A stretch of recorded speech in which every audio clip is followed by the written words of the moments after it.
Hello, am I focused? Today I'm starting Scythe. That's gonna happen a little bit later on. I'm gonna go and do some boring shopping. I also need to grab watercolor paper for my labels, and I need to like get on with that, and I need to do some testing, but it's hella warm in the flat, so I can't really make candles today. You're already familiar with Aideen, my dear friend, so she's gonna pick me up after work. What is the day today? 13th? It's Monday. I want to say 13th. Let's go do stuff. So it's evening now. I'm sat here with Aideen. Hello. Hello. Very natural.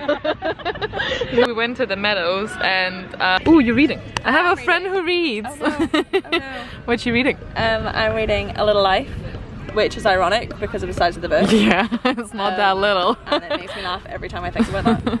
I'm, I think, a third of the way through now, which has been an absolute battle, and it's already depressing. Oh man. And it's only on page 200, and I've got like another 600 to go. Is it not interesting? No, it's really interesting. It's like, it's very thought-provoking. But What's I'm it about? like, how much more depressing am I gonna get?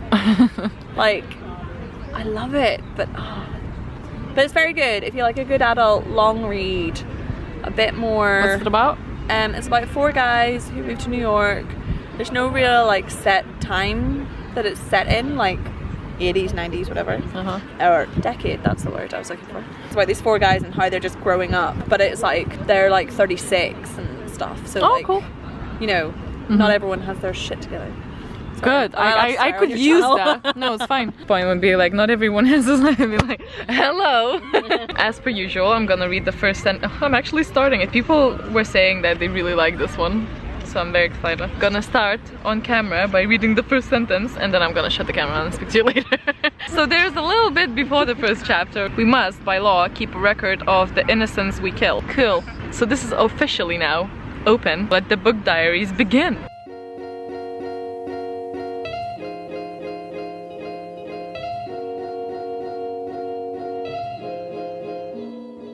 So how much have we read? Nothing. Instead, we were having really good conversations, and I think we both enjoyed it. Yes, we did. It wasn't, you know, there was quite a lot of thought behind it. Talked about the world. Yeah. If you've not read Sapiens, kids, go watch that or read that. It's a great book. Sapiens teaches you a lot about the world. Be nice to people. Yeah, we haven't read anything like whatsoever, but it was really good. Spoke about all the grey matters in the world, you know, where you're not quite sure what's okay and you're not quite sure what the rules are regarding the subject, or just your thoughts, and the conclusion is that everything we know is wrong. But in a way that, you know, through media and stuff, and like winners write history stuff kind of thing. Nice. Yeah, but yeah, it was interesting. I will try and read more probably tomorrow, and then I'll get back to you about that later. Bye. Say bye. Bye.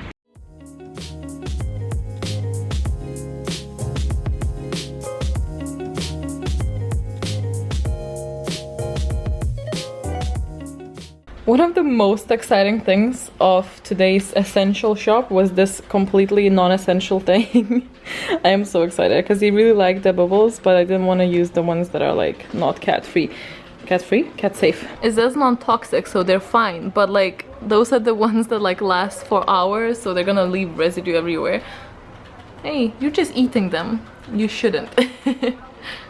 Hello. I have finally started reading this properly.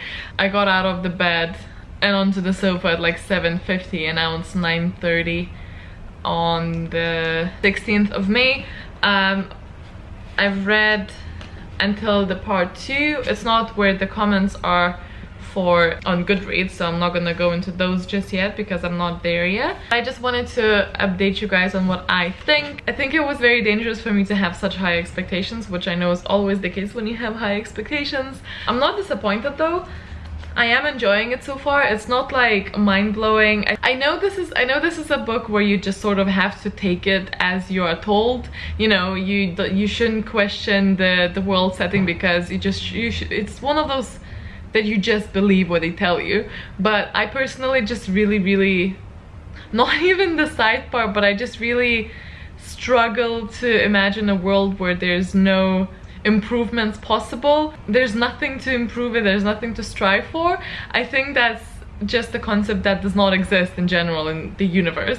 But as I said, I just take it as they tell it me, and it's an interesting setting. I only have a couple of tabs, but I am currently at the point where they're both Citra and Rowan got selected to be the apprentices, and they just had their first witnessing of a kill of a woman who was only 96.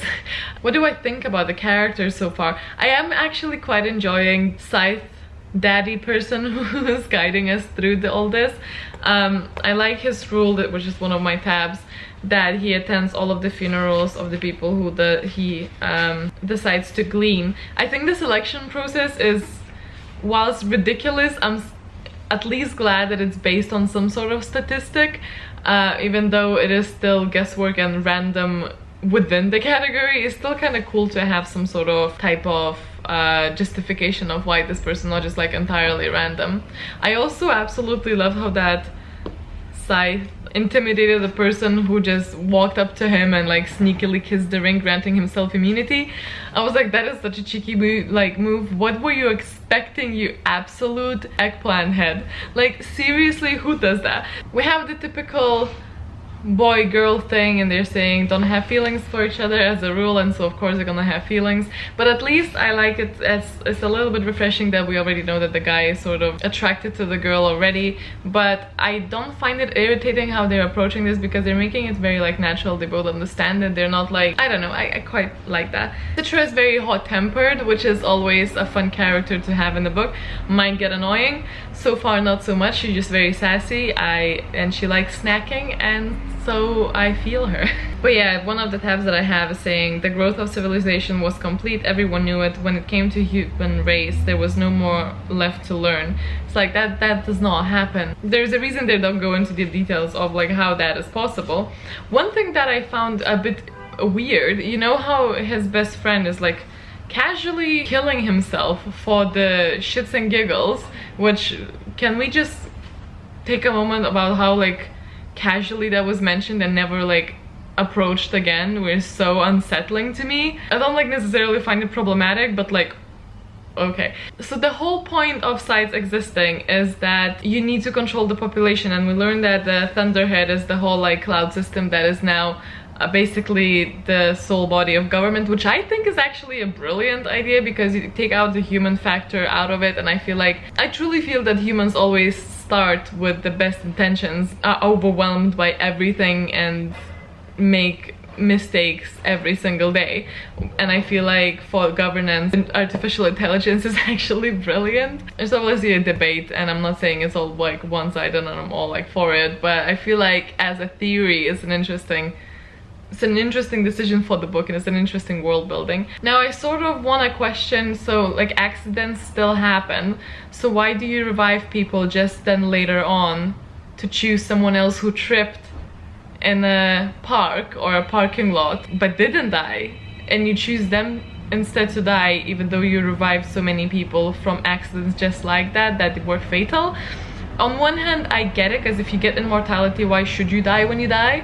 Like, if you get a chance to revive yourself and you want to live, why should you die and why should you not be revived? And then just randomly choosing someone, it's interesting. And then the way Rowan goes and helps this kid that he barely knows, and there is this line, he wasn't family, he wasn't even Cole's friend before today. What was the saying? That makes the whole world kin. I like that. So yeah, it's an interesting one. I don't know exactly where this is leading, but it's quite easy to read. I'm intrigued enough to keep turning a page. I hope to get a little bit further today, maybe to the first part where I could go into the Goodreads and read what you guys are saying. I also like the addition that they only sort of accept the people into the Scythe ship. only if they don't want to kill, which I think is all like so morally built. I quite enjoyed the concept, so basically what I'm saying is I'm quite enjoying this so far. I don't like reading under artificial light, which is, I know, is like really kind of annoying, but I like reading in daylight. Morning is the best time for me, I think, but it comes with high risks of getting so into the story that you like end up being completely and entirely unproductive throughout the day, which is not great. But yeah, I am done for now for the candle stuff. Now it's a waiting game. There's some things that did not really go as planned, but it's fine. You may not have noticed that my flat is an absolute mess, and that is because I'm cleaning things by category, and I know if I just do a general clean then I'll never get to it because there won't be an urge to, it's gonna appear as clean. It's weird, I know. Yesterday I was working through the candle stuff and a lot of oil testers that I needed to just get out of the apartment, and today I want to tackle the clothing. So just before I do that though, excuse you, just before I do that though, I want to go ahead and color this in a shade of brown and leave it to dry, so then I can make the tubes later on. And then I'm gonna listen to some Harry Potter while doing that and attempting the clothing, because boy, that needs to be a dress. Okay, I think I'm done. If this would focus, maybe. I used the combination of this brown, the black that I had, and then I pulled out the red one that I had, because then I added some reddish details here and like other random places that you can't really see here well, probably.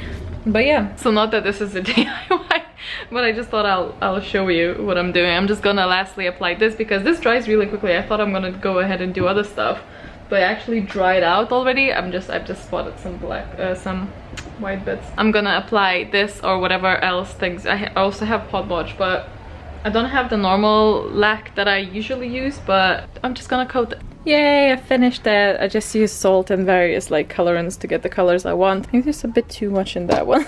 Maybe I'll take it out, but I really like it. And then this thing, although I don't know if I'm gonna keep it here, like this annoys you, but it's not our flat, so we can like change a lot of things. But yay! Hello! So it's the next day. I was in a really good mood for the beginning of the day, and then sort of like got a bit like, let's not get into it. I did read some of it yesterday and today a little bit in the morning. So I am currently on page 133. It's our chapter 13. So I am due to check in with you. So let me just go through a few tabs that I have. I don't have many. Okay, so the first tab that I have is quite a...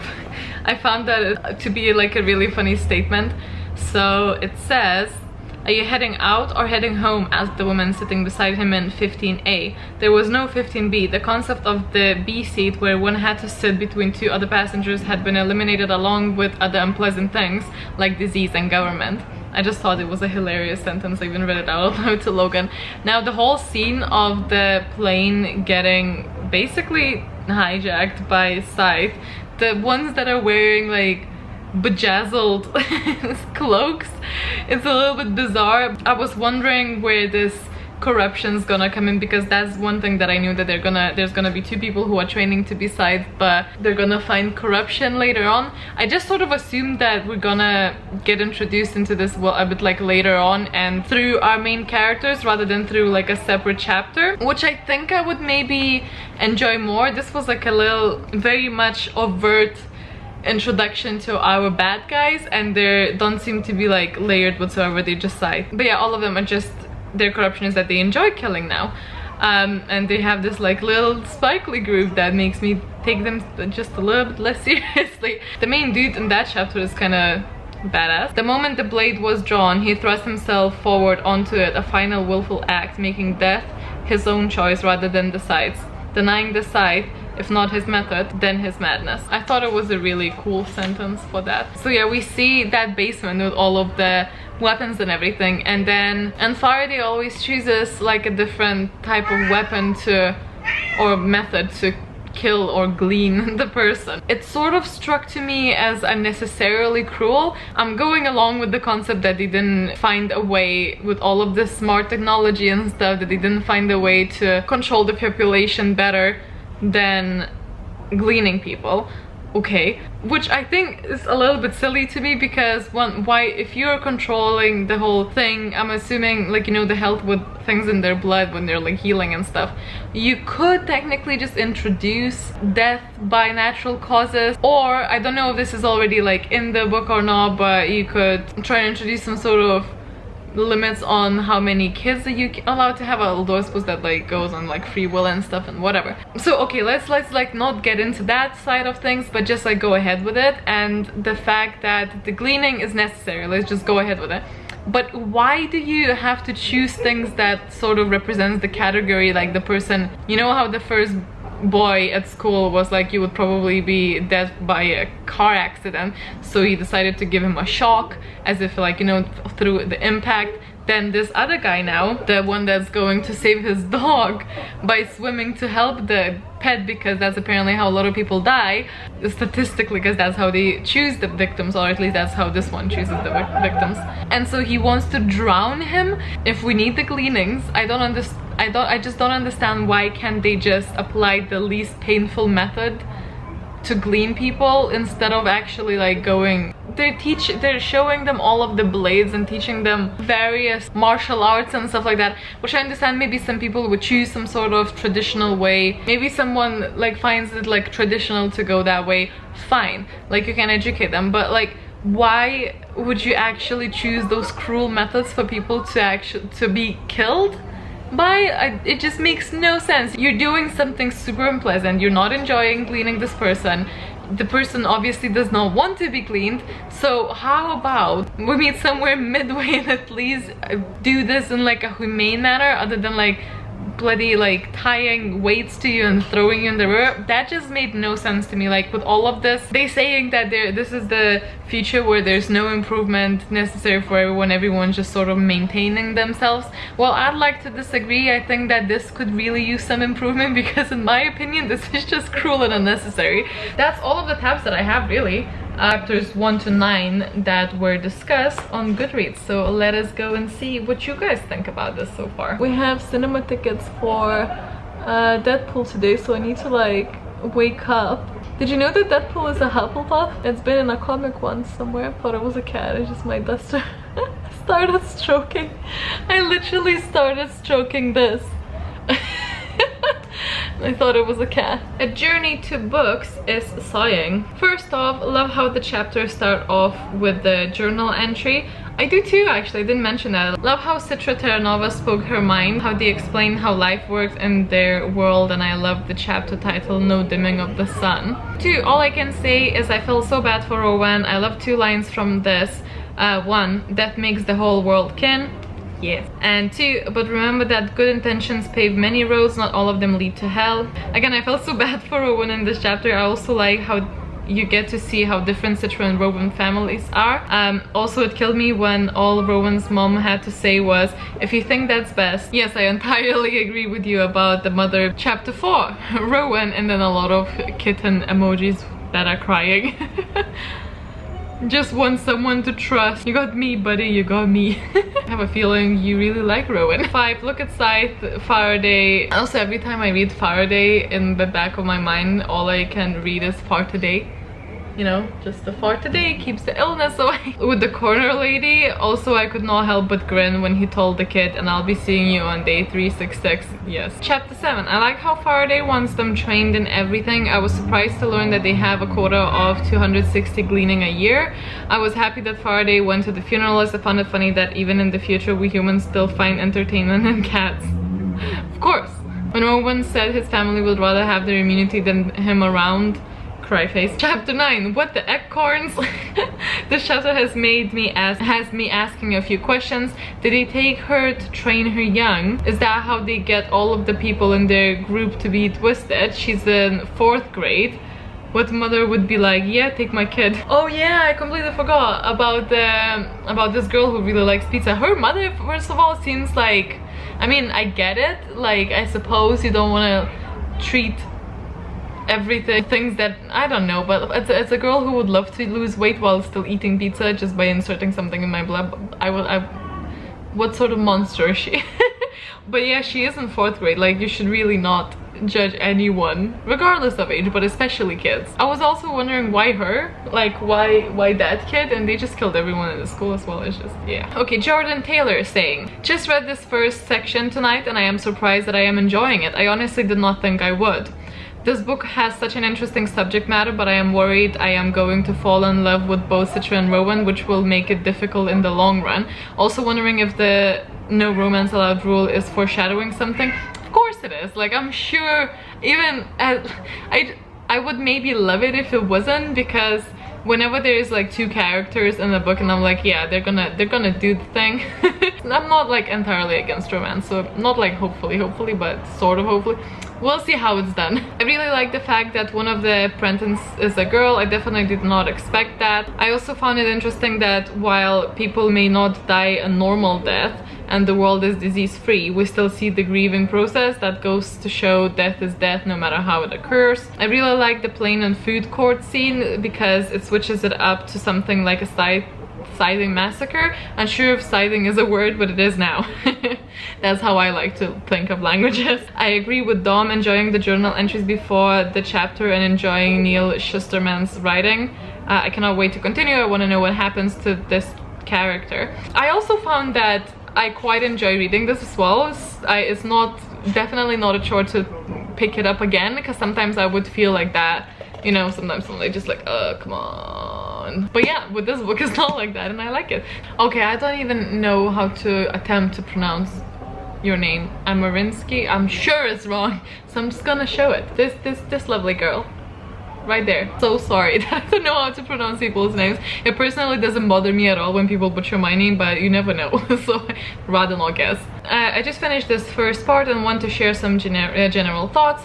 I'm not really impressed with Rowan and Citra and think their plot lines are a bit boring to me until now. I do like how more and more intense feelings are seeping in and how this is reflecting in the writing. I also like how it shows how little the MCs were still truly human and how that changes when they start dealing with death. I like the Gleaning Diary entries best because it shows a lot of the things that could go wrong. It also starts showing how some of these worries already are actually coming true, and when you read the chapter after. Yes, I think the entries are my favorite part as well, because the rest of the book really reads as a YA, because it is a YA. It's not like a criticism, it just reads like a YA. It's much easier to read, while the entries are a bit more like food for thought type of thing, and I love that. Especially I feel like it's really good because it's like injected in small doses. You know, we read all of these chapters and then this little entry that's a bit more philosophical or political or just like hypothetical in general, and or like questioning things. You know, it's a bit more, as I said, food for thought things, but it's not overwhelming the reader because it's not like constantly that. So I'm also really appreciating the little entries. Then we have the discussion on racism that's included at some point for what if I feel like it's no good reason. It felt to me like it was there to please the audience of the book, with a thought about the Caucasian genetic heritage being the first listed in the sequence. How is that racist? It's just the system. They needed to put one heritage line first. If it be the Afric one, it would just the same amount of races. I don't know, I didn't feel like it was that unnatural. I get what you're saying, because a lot of books these days obviously try and include a lot of diversity, because diversity has been such a topic around everywhere. It doesn't really hurt us, and if it spreads awareness of the issue even a tiny bit, it doesn't hurt us, does it? I don't know. But I see what you mean. To talk a little about the writing, I feel like there is some public pleasing present here as well. Certain sentence structure reek YA cliche, as well as there being words used in Citra's personal monologues, especially in the beginning, that contains words I feel like don't fit her character. She never uses them while speaking, and then all of a sudden she thinks them those descriptive words. It feels a bit forced to me. It took some time to get into the writing all over, since it felt to me like it distances you from everything. It gets better now since more and more intense emotions come into play. It seems more and more like the writing was a good representation of how those people experience life. Okay, then we have Vanessa. She's saying, first of all, I think that it's really nice how we are able to learn about Faraday alongside Rowan and Citra as they spend more and more time with him. He's portrayed as a Scythe with morals and compassion, contrasting with the group of Scythe that seem to glean for fun. I think he becomes more and more likable. I do feel that as well, although like I also feel like a little bit like I'm on edge when we have a chapter with him, because I don't know if he's gonna like lash out somehow, which I like, because clearly that's probably how they're still intimidated by him, and I feel like I feel the same way while reading it, which is good. Besides feeling bad for how Rowan's family doesn't seem to care about him, I also feel sad for him because of his so-called friend Tiger. He seems to only care about Rowan's apprenticeship and the benefits he would get for being his friend. And when Rowan was blamed for the gleaming that happened at his school earlier, Tiger kept a distance from him instead of supporting him, which I think is a horrible thing to do. Yes, but like you guys all read the book already, so it's just a few chapters and it's not massive. But when he meets up with him again and he's just like, you're gonna grant me immunity, right? Or like they're playing like basketball or something. I was like, I understand why, but I was told sort of like, Rowan, don't go back for him. Like that guy literally left you alone, feeling miserable at that school, not holding your corner at all. It was just like, why are you meeting up with him again? He clearly is a douchebag. I don't know why, but I have this feeling that Rowan is going to stray away from the path of good somehow. But of course, I don't want that since I'm quite fond of him. I personally think Rowan has more character for now, but hopefully both of the main characters would further develop throughout the story. I'm still of a belief that they're both gonna fight against the bad ones, and I'm thinking that Faraday is gonna die somehow, and then they're both apprentices, without getting the ring, they're gonna have to fight the bad ones, but without having the Scythe's level of respect and help from everyone else, because obviously the Scythe, so the law would still apply to them because they wouldn't get the Scythe. But the way that I'm predicting is I think that Faraday is gonna die either during one of the conclaves, because they have like 3 no, or like just straight after, and then these two are gonna decide collectively that they... I'm also happy about how the writer is able to show us the situation setting of the story without actually explaining it in narration. We learn about the world the story is set in through dialogue, thoughts and happiness, which is very natural and easy to follow in my opinion. Okay, Bunny, she's already saying sorry about the length, G. That's what he said. This book has definitely gotten my attention straight away. Reading the summary and being the reader of YA that I am, my first thought was, okay, so how is the system corrupted? I love that Scythes are chosen because they don't want to be Scythes. It eliminates the YA trope of bad things being an honor, something to aspire to be. Despite Scythes being referred to as your honor and people falling all over themselves to please and gain favor, this is not a desired position. Scythes aren't rich and famous and living in the lap of luxury. They're not gleaning people to get what they have. I thought of that as a way for the system to be corrupt neighbors, having neighbors glean because they want to buy their houses. Neil Schusterman clearly saw me coming by having that part taken care of. I had so many questions that were sort of answered throughout this first section. The idea of healing bots and essentially built-in painkillers is fascinating, as well as the revival centers. Dude, I would love those painkiller things in my blood so much. And then we have Roman talking about the time he met a mountain lion. Like, okay, do we ever have people go missing? Because you're not coming back to life if you're in a mountain lion's stomach. I have so many questions. I think I'm overthinking this, but it's because I'm fascinated by this world. Same though, like I have so many questions, like so many, as you probably already seen. Citra is the journal writer from the introductions to each section, and the ending is going to be her choosing her name. I like that all of the Scythe names are based on scientists. I'm also fascinated by the idea that the growth of civilization is complete. Dumbledore would be pleased to know that the last enemy has been destroyed.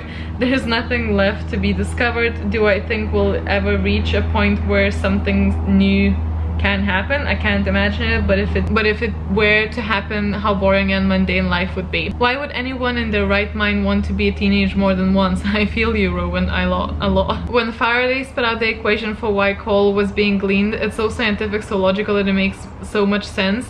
It makes me think of the book Dark Matter and how every life choice affects you in ways you can't even grasp. The Emperor not only had no clothes, turns out he had no testicles either. Why do you always turn into a 12-year-old at the World Testicles? It's just a funny word. It is. I'm so intrigued by the differences between Rowan and Citra. The no romance rule makes me feel quite certain there's going to be romantic feelings.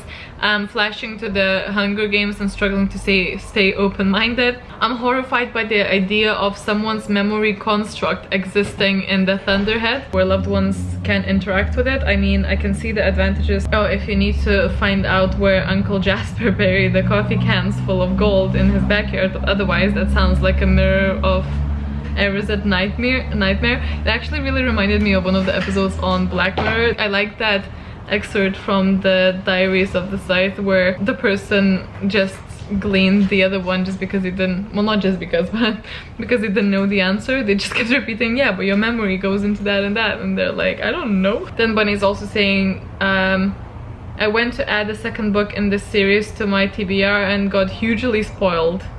Don't. I'm not gonna read the synopsis of the second one then. Then we have a comment from L'Oreal. First of all, I would like to thank G for introducing me to many new books and for all the people that voted for this one. I read Red Rising first and I didn't really enjoy it, but this one is promising. Well, it's my pleasure.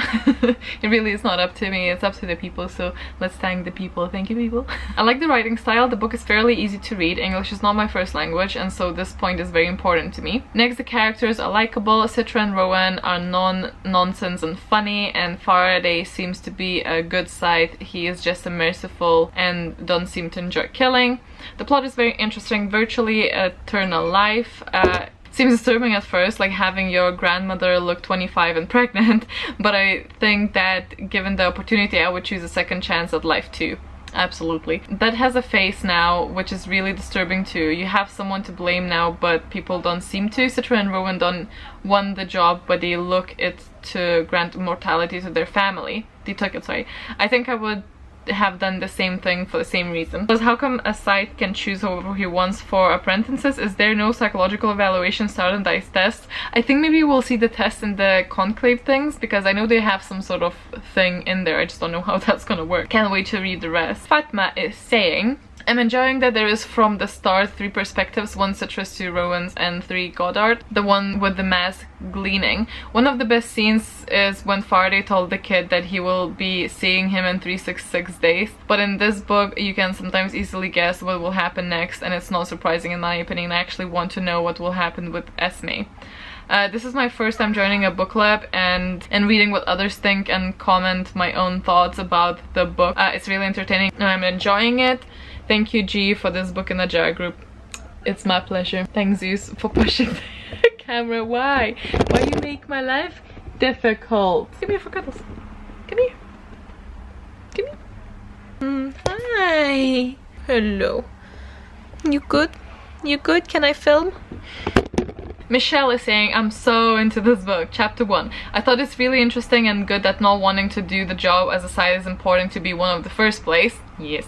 Chapter 2. I think the whole revival center stuff and blood changing is really cool. It's interesting but also sad that they are killing and challenging themselves as normal activity because everything is so boring. I know, it's like, it's definitely, boredom is a dangerous tool, to be honest. So while everything else is far-fetched, I feel that part is quite believable. It's great to try new sports and dangerous stuff in general because you can't die. I really like Rowan. He seems like the kind of person that should do the job as a Scythe. Chapter 9. I would love to go to the doctor and getting as thin as I want because of the metabolism. Seems like a great time for scientists to do stuff. Can I be prescribed a good body, please? Then we have China. I am absolutely loving this book. I only started it yesterday, May 10th, and I am already 100 pages in. I'm going at a much faster pace than I thought I would because I knew this book deals with a lot of heavy concepts such as mortality and death. And also I'm a very slow reader. You know, I agree. I think that for the theme, this is really taking it quite an easy way of, like, for a reader to actually get into it. I will 100% agree with that. But Neil Schusterman does a great job at tackling these topics in this utopian world by the dialogue. I love all 3 of our main characters, but I feel like Citra's personality is being overpowered by Rowan's. I find Rowan is easier to relate to because of the little things he does by showing he cares about the people Faraday is gleaning, such as wanting to take care of the dog during the drowning gleaning or glean. I'm really interested in learning more about the Thunderhead. I think it's a really interesting concept where basically humanity has made a larger cloud that stores the gleaning victims' souls or memories. I'm also really interested in finding out who those sites are that are doing all of the mass gleanings, basically, because I have a funny feeling that it might be Citra or Rowan and that these mass gleanings are actually happening in the future, but that's just a theory. Pause on pages saying that's a very interesting theory. I didn't consider this before, and now I'm very curious to find out whether it's true or not. I also think I don't think it's gonna be true, but I do think that is a really interesting theory. And the last comment I think that we have at this point by LJ Opinionate. This book world is obscure, not in a bad way, but in a good obscure way. I'm interested to see where it is going, as I have no clue what the obstacles might be. Obviously the corrupt sites and the competition between Citra and Rowan, but series like this one always have a higher problematic behind them, which I'm kind of curious about. What I like about his writing is that he gives a lot of information about the world right off the bat. It gives me a lot to think about, theories to create, and wishes hope to form. I'm not sure about the neutral writing style of his though. Yes, I felt bad for Rowan when he became an outcast, but all in all I feel very distant from the characters. I fear I might not feel for them till the end, but it's too early to say yet. All in all, I'm eager to read on, mostly because of the world building. I like how he portrays death even in at times shocking way. Just how people might enjoy splatting seems, like I said, very obscure to me, but in a good way. I agree, you know, like I don't think I formed a lot of emotional attachment to the characters either. I don't know if it's due to the theme that the book is about. I'm very excited to continue, and I'm gonna go ahead and do that. Hello, I've just filmed some videos and I really need to go ahead and continue with cleaning, but I'm actually starving. Also, I love this t-shirt so much. I did my makeup for like a quarter of Frost and Starlight type of video. Let's go make some food.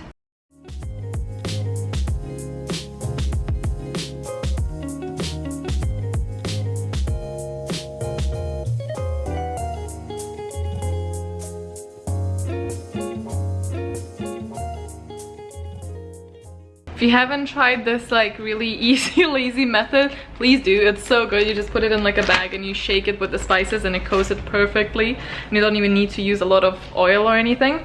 But I like mine like fairly heavily seasoned. What I use is garlic granules, paprika, and this. I don't know if you use this or not. It's like, I think it's like Polish, but I grew up with something like that in Lithuania, so I really love that mixture. And then once it's done, on top of it, I obviously, if you know me at all, this is not gonna surprise you, but I always put dill on top. I don't want it once it's done. I don't like I never put that before because it just burns. Who chilling? You're chilling. Did I already mention that? I spent the most of the evening cleaning. I think I already mentioned that. So at least now this room is nice and tidy. That's the area that I was talking about. It was so messy. This one as well. Still the papers here. And all the way up there. And I'm gonna sit down and watch Brooklyn Nine-Nine while we eat pizza together.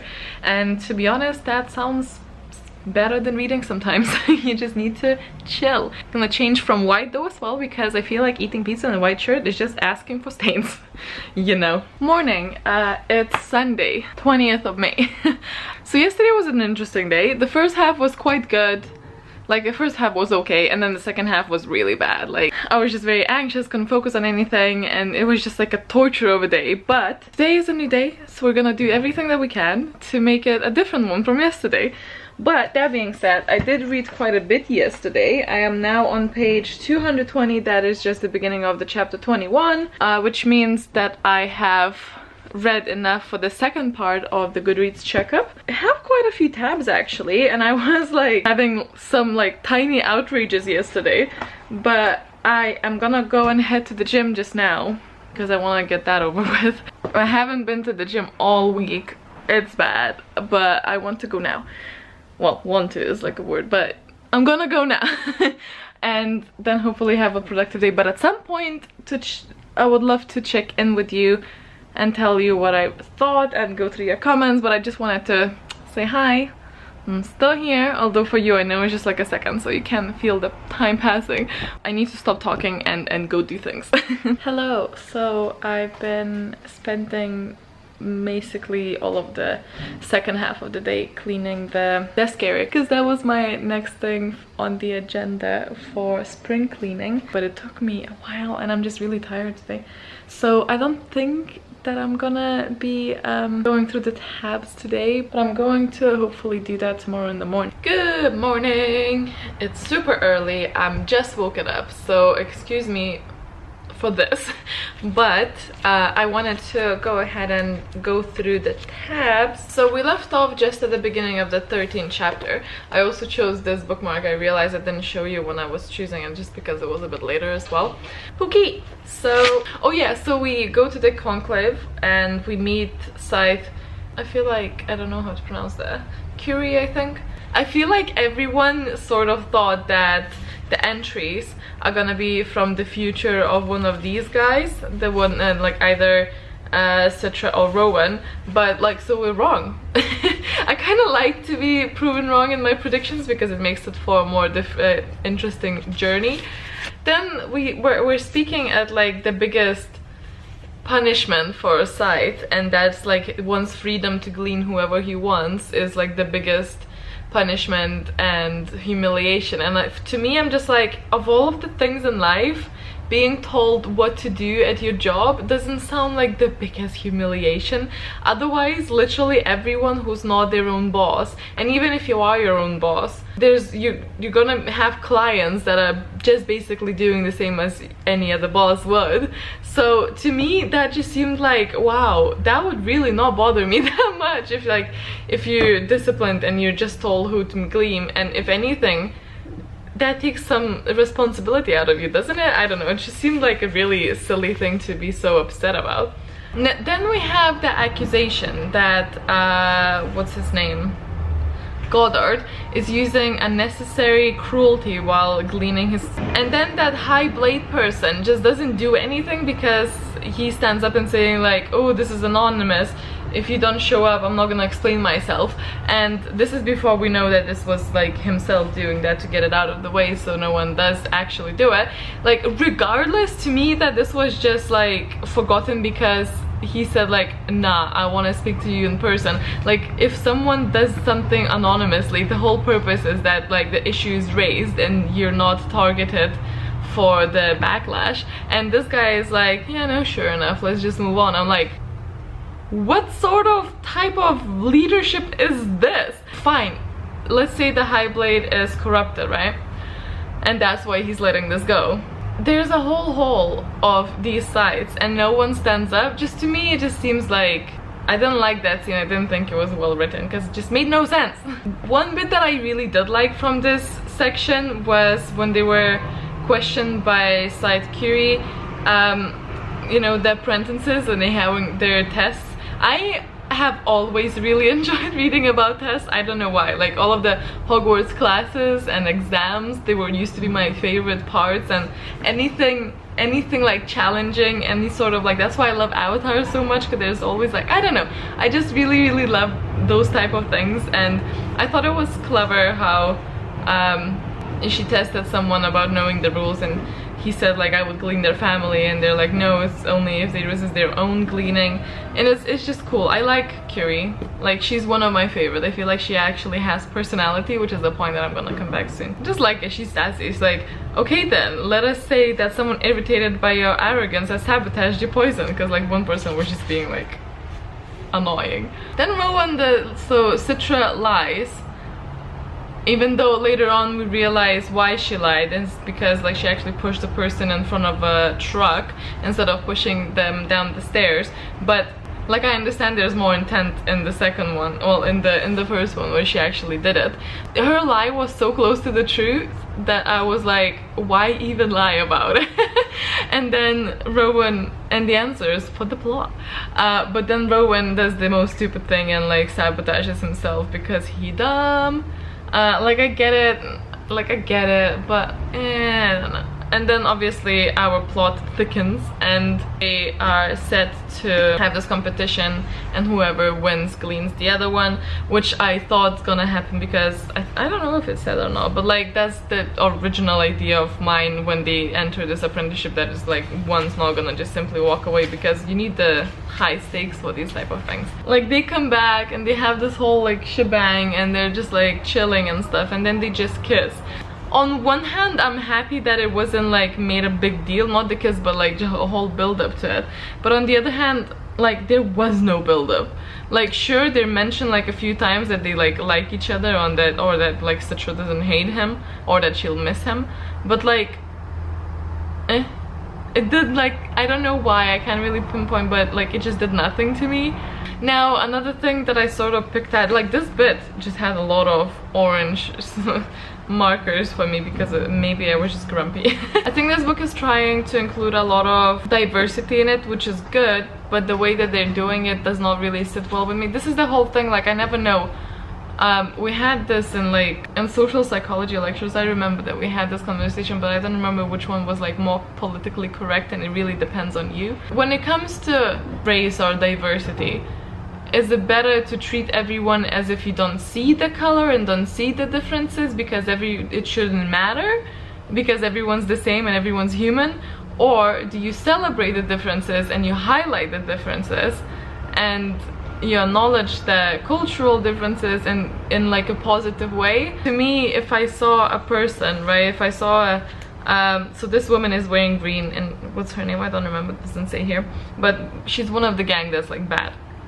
And she's wearing that green cloak, and if I would see someone like that walking, right, I would be like, oh, this is the woman with like emerald cloak, or this is a woman that's like, yeah, I wouldn't say that's the woman that looks Asian. Like it wouldn't be the first thing that I say because I feel like that's wrong. I don't know, but they do that all the time in the book, so that's what I'm mentioning. And they always mention them because it's like a woman in green with pan-Asian leanings, and then like they mention that about every single one of them, and not just the first time to inform us, because we had this like a nice way of introducing that, because he said like, oh, there was a really diverse bunch, and that was enough for me, like, because they named what type of diversity is in the group, and that's enough. But then they kept going. Every single time there is a person from Gather's group, they always mention what type of heritage they are, and not even like heritage, most of them are just like with leanings towards something explicit, pointing out of it, and like it just keeps repeating it, and I'm just like, I get it. Like you're sort of making it very forced, and it takes me out of the story. I didn't like it. It's like every time, as if it's like every time you would mention that Rowan is, what was his like main one, Hispanic or something like that, as if like every time you would mention the main character is white and then continue to refer them as Caucasian every single time. Like Rowan the Caucasian, like as if it defines them. Do you know what I mean? Like it doesn't sit well with me, but I don't want to be like picking at it. Like I love that they try to include diversity. I'm just saying that when it's forced, it seems like it's because they want to include diversity in the books, because people are very sensitive these days about not having it. And if a character in there is for the wrong reasons, you know, publicity and like peace of mind, then it's like you see through that. You're supposed to not see through that, even if that is the motive. Anyway, enough of that. Let me know if you agree with me or not. And then the Goddard gang just overtakes this very rich person's house and then keeps him as a pool boy, and he keeps asking, but why? Can you just let me and my family leave? I don't understand why, stuff of thing. And they never answer, and I don't understand why, to be fair either, like other than to just be cruel. But wouldn't it just be nicer to just get them out of the way? Like why does he have to take over the company when he can have everything else, unless it's just literally for the enjoyment of it, which is obviously cruel. And then we get to the plot twist that I did not see coming, and when I don't see something coming, that is bloody amazing, because I just love to be surprised. So Scythe Faraday gleans himself. Rowan and Citra would be released of their apprenticeship, which obviously doesn't work out because Goddard tries to take them both, and then Curie takes Citra. Why didn't she take them both? Because now Rowan's like screwed. Or maybe because it would be like the same rule for them to like kill each other, which I assumed that it stopped. Like even when Citra got a different apprentice than Rowan, I just assumed that it stopped, like that competition thing. But apparently they mentioned that it doesn't, so I don't know. That really pissed me off, because if that's what Scythe Faraday wanted and clearly did it for that reason, then like everyone understands why he's done it, and they're just denying him basically the last will. But anyway, then they at some point bring up that maybe they don't believe that he did it himself, and he was like, Citra I think said that he was like, either sabotaged or like pushed or killed, you know, like something like that. And I really hope he didn't, because that's a really good characteristic move here. Obviously I liked Faraday and I didn't want him to die, and especially at his own hand, but that is the only way for him to do it. I thought it was smart and I thought it really fit the character, because he was so an eye for an eye, everything is supposed to be really, really fair, and he put these two people and he made them battle, and now because of him someone would die, so he would rather he die than others. I just thought it really fit, so I really hope that it wasn't someone else doing it. So yeah, and then we start part 3 where when Citra goes with Curie, and then she lives in this awesome waterfall mansion, which I want. Something really, when she started shouting at her because she questioned her at the street, I was literally like, what the fuck? Like, this seemed so out of nowhere, because she seemed fairly like calm, and then she like later on says that there is an image to uphold, dear. You defy me in public, so I had no choice but to publicly put you in your place. But I'm like, why? You don't have to intimidate. Look at Faraday. He didn't have to like make everyone literally shiver when they see them. But it just seemed like so out of place. Like the whole like get on your knees, like face to the pavement. That's like, to put someone into their place is one thing, but to humiliate someone like that is like, I don't know. I didn't like that. It was very interesting how her way of gleaning was so different. She would like either not people know, which I sort of get. Maybe you are a bit more unbiased if you just glean people without checking their history, without seeing how many children they have, because that might sway your decision. And she's just trying to seek out people who look like they've been here for a while, or that they lost the willy. But although like Citra said, what if they're having a bad day? Yeah, that really is a scary thought. What if you're just having sort of like a shit day? Or like when she was like judging people by their shoes, dude, I have shoes that like open up because it rains here all the time. I might just put them on when I go to the corner shop because they're comfy. So I'd be cleaned on the spot. It's very interesting, and to be fair, if they're trying to replicate how people die, like a lot of people died from you know, unexpectedly, without getting a chance to get in terms with it or leave a note to someone. So I kind of like her idea. And then she like invited the whole family, and then like it was a little bit weird when she was like, do you want to kill me then? But like I get it. And she cooks them a meal and she actually listens. I liked it. I maybe liked it more than Faraday's, because it seems to me like she is only sort of killing people with like really fast methods, which is way preferable to that stupid idea of actually drowning people. I still can't get over it. With all the technology and in the perfect world, they choose painful ways to kill people off. Like, why? Maybe Faraday should have been charged with unnecessary cruelty. Just saying. Every school child knew of the information abuses that nearly brought down civilization before the thunder had condensed into power. Since that time, there had not been a single breach of personal information. People waited for it.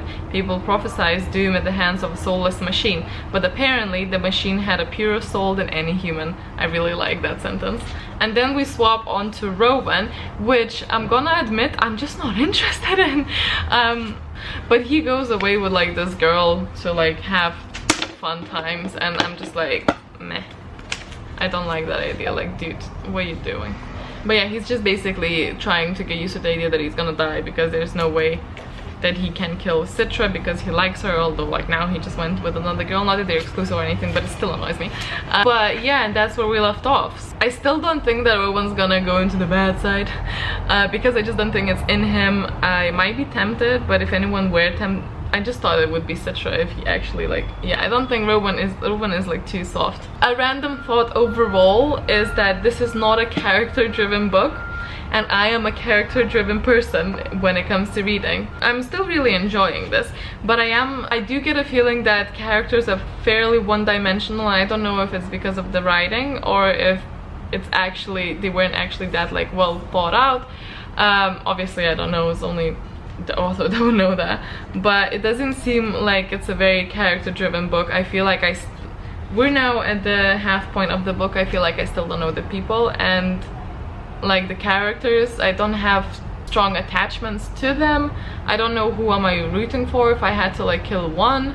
The only character that I actually feel like I know more, surprisingly, is the Scythe Curie, because I think it was introduced really well with all of the entries, and now we're getting entries from that other guy. I always forget the name of, Gorod or something like that. But yeah, we got to love her entries, and I feel like everyone enjoyed her entries, and then you get to meet her and she's fairly badass.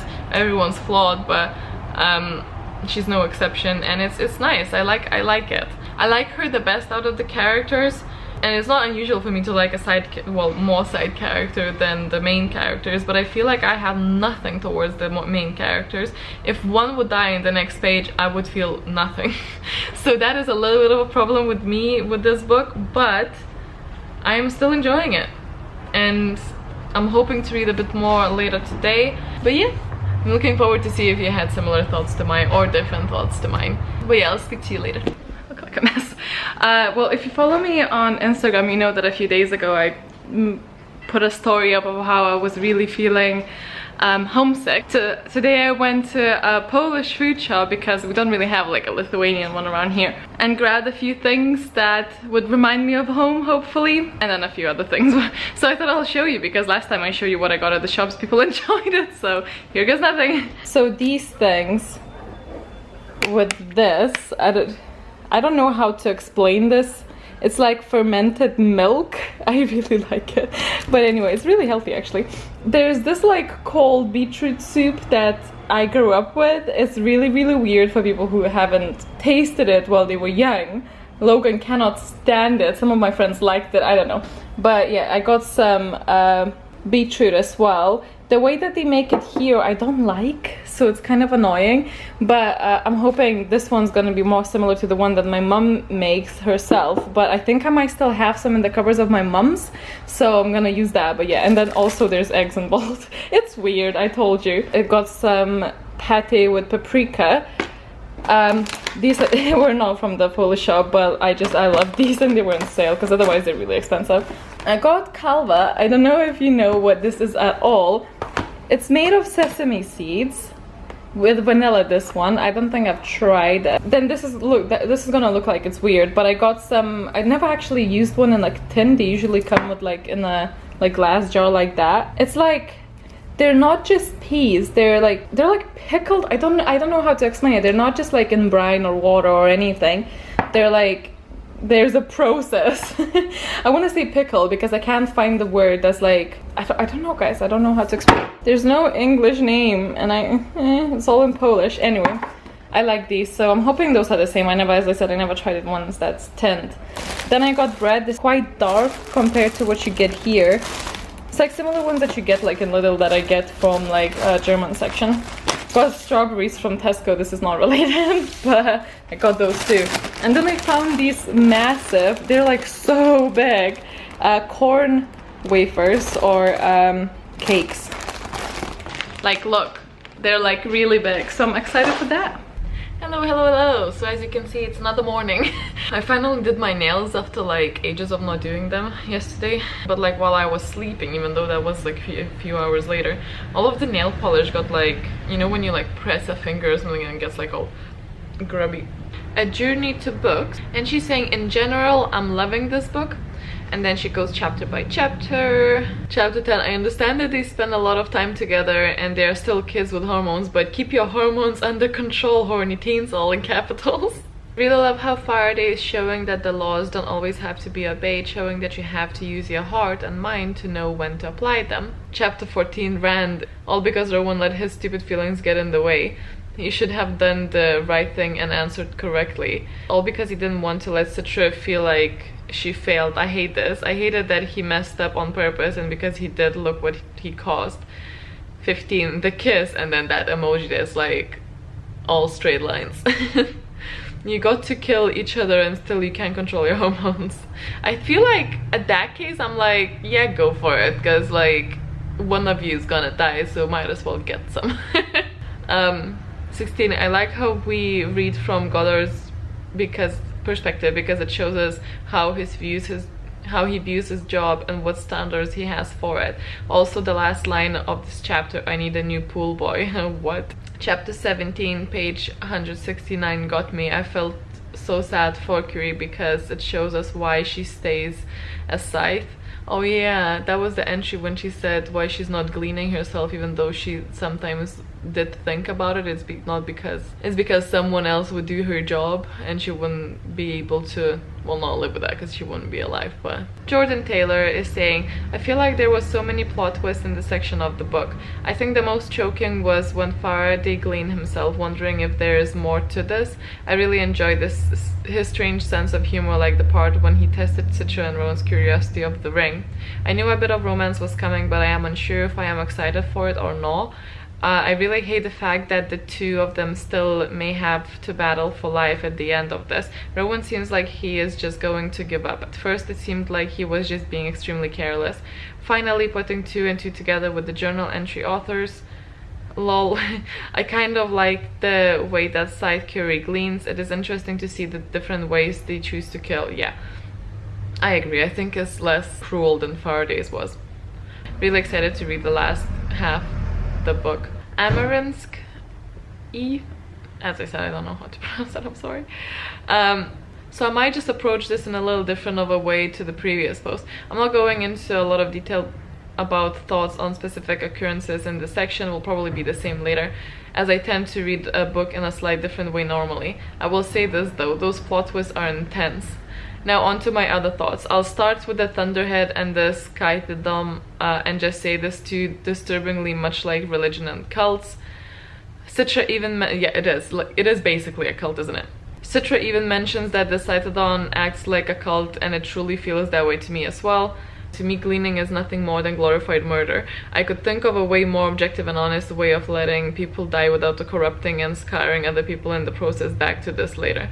Exactly, that's entirely what I felt, and I was talking about like the different ways of like, sure. Now we come to the Thunderhead, which theoretically is nothing more than a technically evolved cloud with programmed in artificial intelligence. From my experience, this can actually happen in the time span the book gives, about 24 years from now. Yes, truly that short. However, it makes me more and more uncomfortable as I read on, as just feels like it's supposed to be a god. The only difference with the current day gods is that this one truly does exist. Good one. This is so unsettling to me, and I think this book is supposed to make you feel uncomfortable, and it is supposed to make you think, but I don't know if this was the intention. The writing still turns me off at times, even though I have less trouble with it now. It feels a bit US YA cliche still.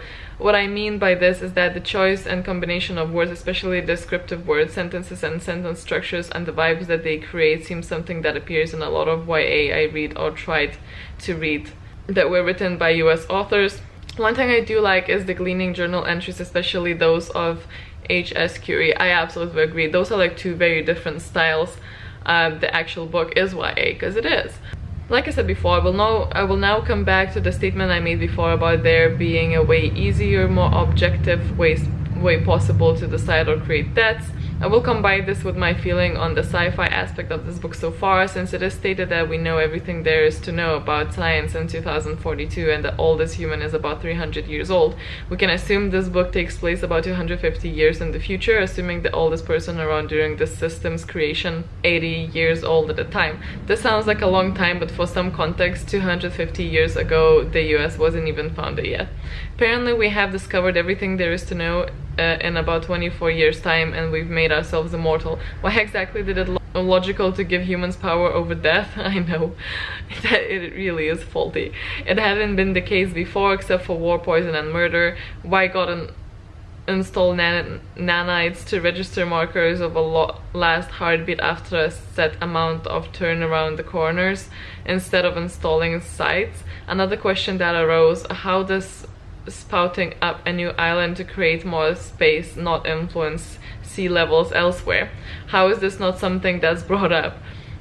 These are such large amounts of water, they would be able to flood parts of countries like Bangladesh. The way racism is brought up in this book gets on my nerves a bit. Checking genetic ratios when at least half the people show no clear heritage in their appearance and it's not allowed to be checked in the Thunderhead seems ridiculous to me, especially if you look at the names of the characters, which all sound at least Eurocentric, and most of them what some people would call white, even if people clearly do show they are descended from African American people.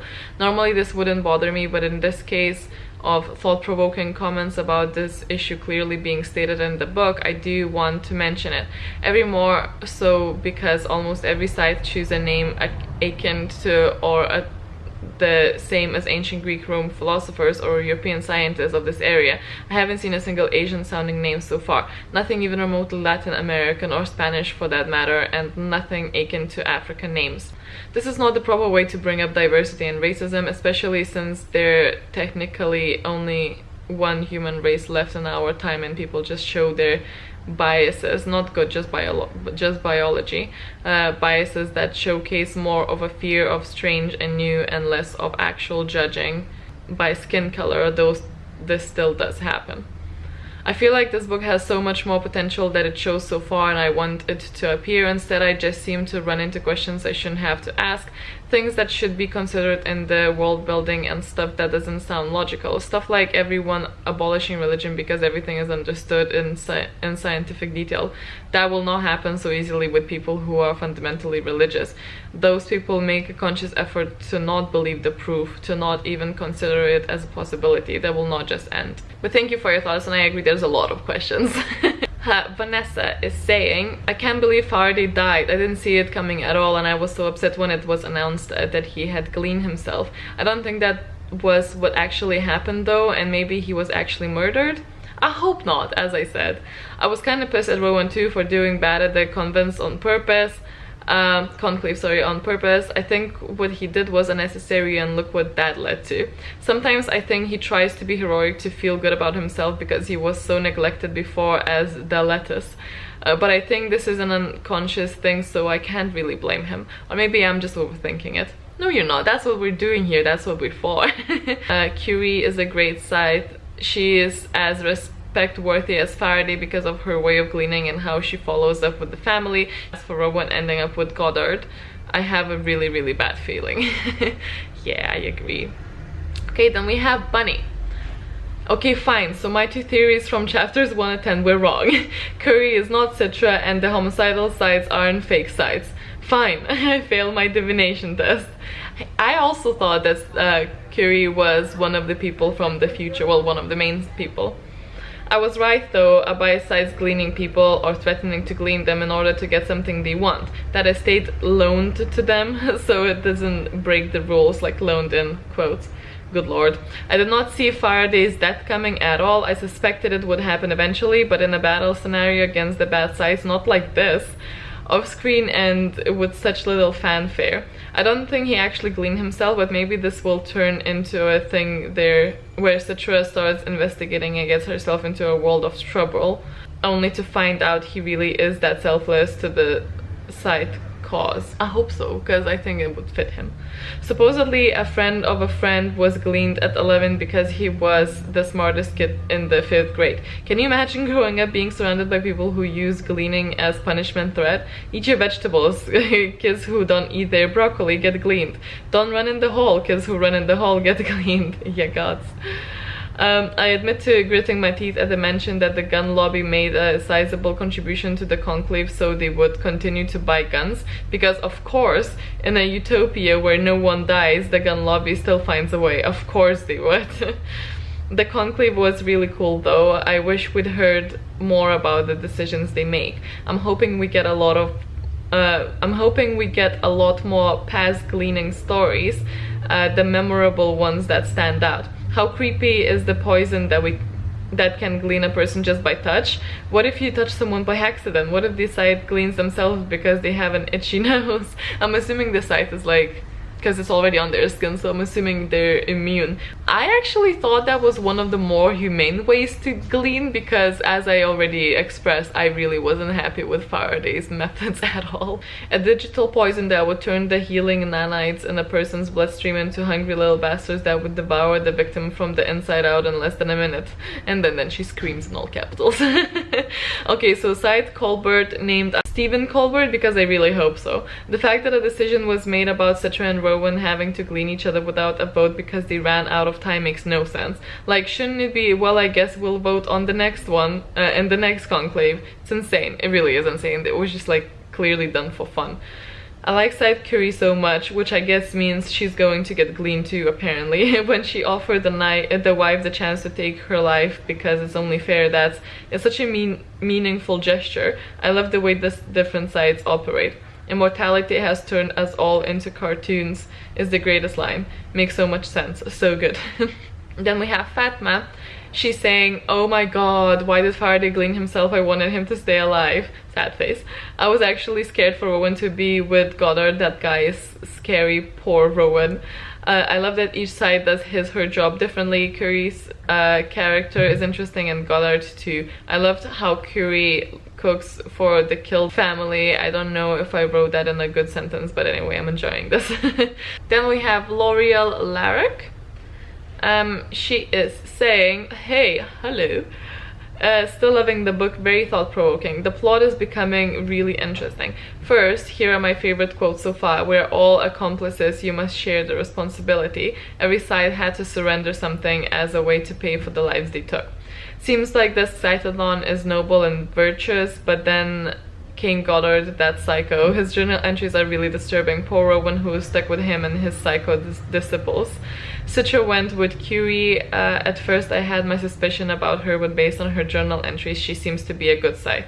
She has a different method than Faraday, but still seems good. There's no way that Faraday gleaned himself even to save Citra and Rowan. He's been pushed or threatened. The chapter talking about the new pill that creates a skin toxin is no coincidence. That could be the case, but I still hope that he did it.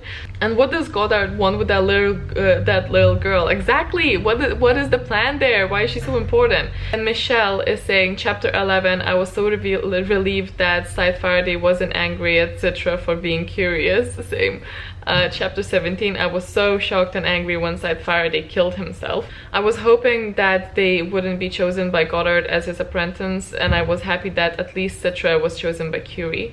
Chapter 18, I just looked up the House of Curie Falling Water, and it's designed by Frank Lloyd Wright. It's so beautiful. I would love to live here. Wait, it's a real thing? I want to see how it looks like. It's that type of thing. Can you see it? It's so beautiful. I want to live there too. And then we have China, which is the last entry just now into this one. So I guess my theories about the diary entries were wrong, but there is still hope that about the mass gleanings. Although I have a feeling Rowan is going to be a part of that, and I really don't want that to be the case. I hope I'm wrong, since only one of the sides who take part in the mass gleaning were revealed. I probably will sound like a broken record, but I did not see Scythe Faraday's death coming. I also don't believe that he gleaned himself and that there is more to his death. I will miss, I'm like the only one who wants it to be the case, because I feel like I will miss his humor and his wisdom to Citra and Rowan. I thought he was a really good mentor to those two. Although I am liking Citra and Scythe Curie's relationship together, at first I wasn't sure how I felt about Scythe Curie, but I do like how she follows up with the family of the person she gleans and basically gets to know them and provides answers to questions they might have. However, I am a little bit skeptical on Rowan and Scythe Goddard relationship. Yeah, we should be, I think. As for the romance between Citra and Rowan, I don't know how I feel about it. I think it's very cliche and a little predictable, and I thought the kiss was very abrupt and sudden. I entirely agree. I have no feelings towards that. Like, to me, it might as well not exist. But then I think maybe in a world where death is so abrupt and sudden, so is everything else. With that being said, I still don't know how I feel about this romance. I feel like there isn't really a whole lot of chemistry between Citra and Rowan. Same. Overall, I am really enjoying the first half of the book and looking forward to find out more about Scythe Faraday's death. Thank you everyone so much for your comments. I always find it so interesting to see what everyone else thinks, and also I feel like it makes these type of videos, you know, the book diary, so much more interesting, because you'll not only get my opinion, but you get like how many other people are commenting and their point of views. I'm going to make something really odd to those who haven't grown up with this kind of food, so enjoy the weird show.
and this is how it looks like when it's done. I know to most people this is extremely weird if you didn't grow up with it, as I said, but to me this is officially open summer season. Hello.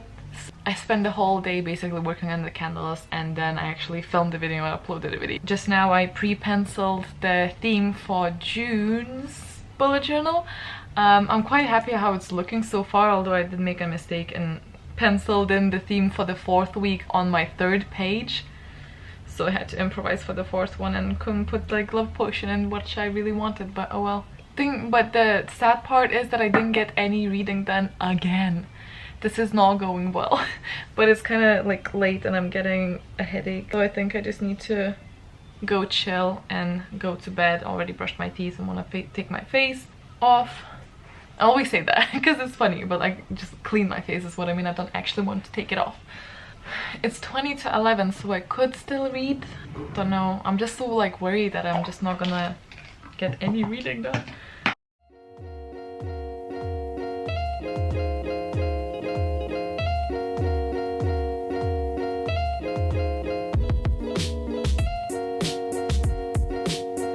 Cool.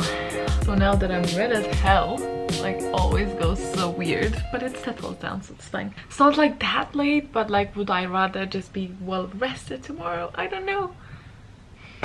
We'll see. Maybe I should try to just read like a little bit before bed.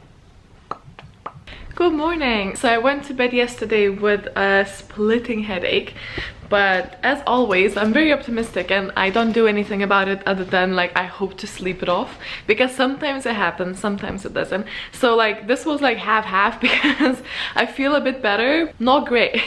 So I'm gonna wait till my thyroid meds kick in so then I can eat, and then I think I'm gonna get a painkiller because I don't want to spend my day like this, you know? I have these super brown bananas. Well, not super brown, but brown. So I'm thinking to quickly whip up a banana bread so I can have that for breakfast. It doesn't take that long to cook, right? So I think I'm gonna do that. I wonder how would the blueberries go into that, because I sort of wanna...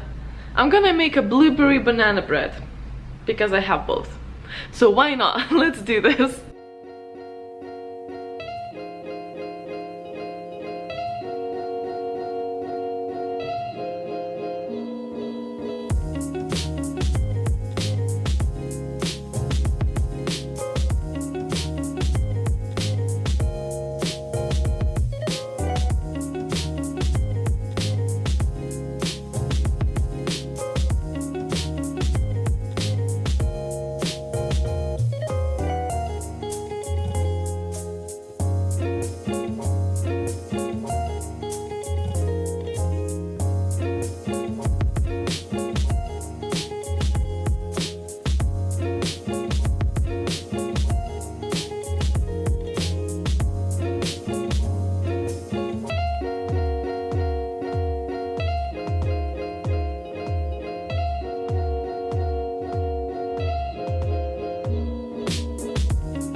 So I changed quite a few things in that recipe, although even following the recipe, like, it looked very thick, so I'm not sure what's gonna happen. So I got my book, my phone, although I'll try not to use it.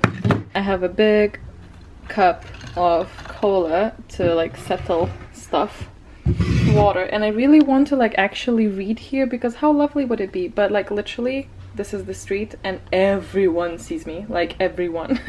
So it's kind of awkward to do it here, so I'm not sure. The light on my bed is actually really poor. Oh, and we need to turn this on, of course. I love the shelf so much.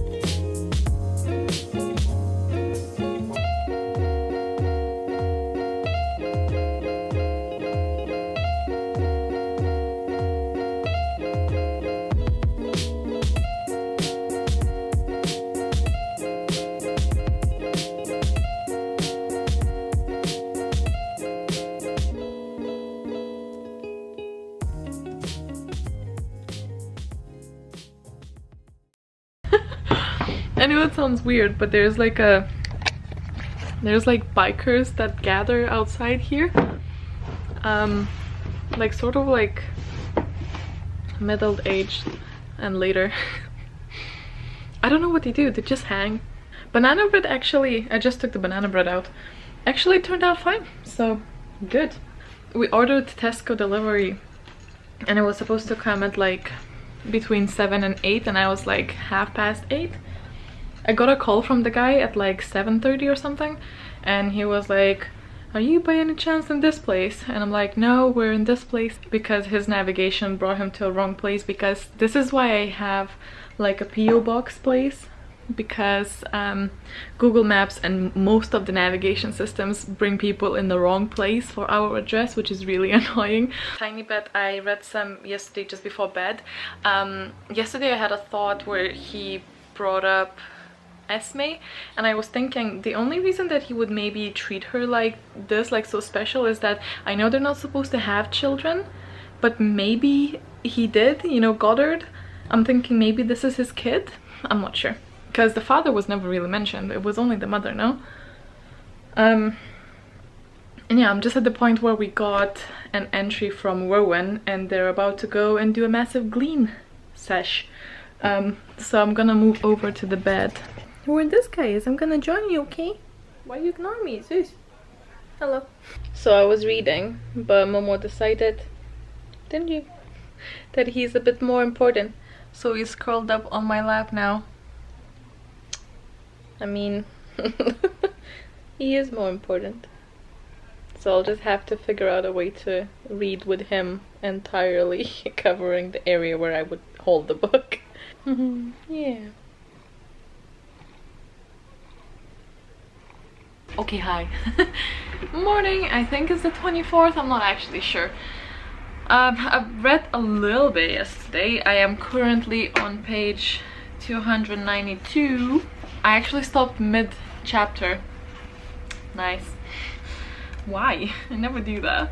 So I thought I'll just jump in and like go through the tabs just now, so I don't have to do the whole bit later on. And right off the bat they just started beating Rowan up, and they turned off the nanites or whatever they're called, so he could feel all the pain, and he was like, what the hell is this?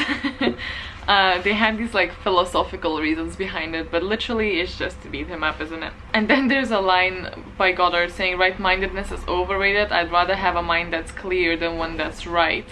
And I mean, I know the guy is a lunatic, but has a point on that one. So. But yeah, and then we visit this like cult church type of thing. How are they? Tonists. Ah, it's close. I wonder if they just really like to tone, you know, like at the gym or something. So there is some type of religion still like lurking there. So that was kind of it. Oh my god, I keep losing my place. Like this bookmark is awesome, but also just falls out because of the balance of it. Like, but yeah, and they just have this like brewing bacteria pool where I'm assuming it's similar to where the holy water is in church, like the basin, and they just have all this like smallpox, polio, Ebola. Nice, why would you have that there? And then there was a line, when you need nothing, what else can life be but pleasant? And I understand how like the lack of motivation and just the lack of meaning, because you have no pain, so you don't, you know, there's a saying for a reason that without the bad days you wouldn't appreciate the good ones. So I kind of understand where they're coming from. We're not in that world, and I'm just like, just give me that. Just give me that perfect life where the finances are taken care of, where everything's guaranteed and you're just gonna live. And you know, I'm so anxious of mortality, and this seems like perfect world I would like to hang out, other than, you know, the side business. But and then they have this ridiculous test for Rowan when he's not like gleaning, but he's killing people and people are getting paid, and the last girl was actually like begging him because he said like killed 12, well glean 12, well not glean, kill actually, kill 12, and then the 13th one like leave her be, and she's like, please do it, otherwise I won't get paid. That is so sad. I think we're being sort of like led to believe that he's joining them or something, but I really don't think so. I think this is gonna be like him pretending, because even in his, like, we get his first journal entry and he's specifically being vague. He's saying things in a positive way that are not untrue, so like saying that if I am a weapon that I'm being sharpened against the grindstone every day. It's just like he's saying things in a positive way, but they are just like objective, like truth statements. They're not being like, yeah, I don't think he's gonna join. I think we're gonna be made to believe that he's sort of swapping, because obviously in every person there's gonna be this like control struggle within himself of feeling you're in charge and you can be playing with lives, you know, just like the god complex. Like even the purest of people have it on some level. We're gonna be made to believe that he's sort of swapping sides, but then he won't, and he'll like do something to them. I don't know. I really enjoyed that we actually have another person that is interesting in Rowan's side of things, and that is the Volta, who's a person who's crying after the massive gleaning, well, the massacre of the gleaning. I like that Rowan actually like saved at least one level of that building, so we have a decent person there, but who actually chose, like willingly chose to be there, like to go to Goddard's side, because he thought that was where the future is, and it's like mind over heart type of thing. Like his heart is not in it, but his mind is like, this is the place to be, this is what strategically makes sense, and I get that sort of, but like I'm happy that his heart is not in it, so we have some sort of person to cling while we're at it. And I'm just in chapter 27 now, where the second conclave is happening. I've just read where they met.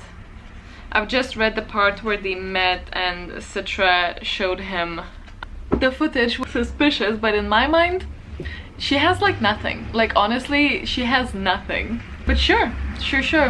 And maybe it's just because I want to believe that he did it for them. And then we're off to the final bit, so things better start happening.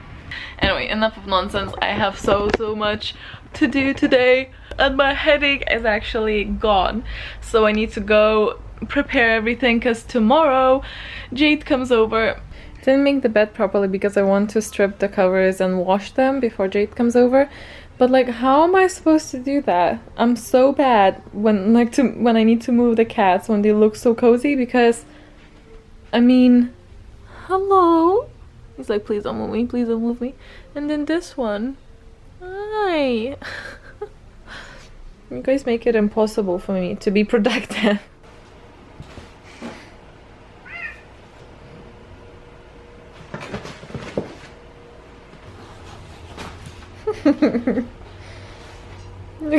Just like giving up with the like his butt is just funny.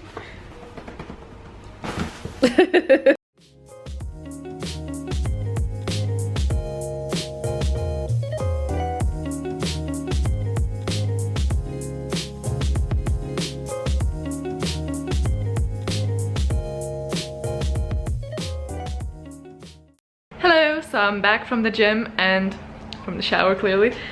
So yesterday I was really shattered, and I was reading in bed a little bit, so I am currently at just about to start chapter 32. So it's page 366.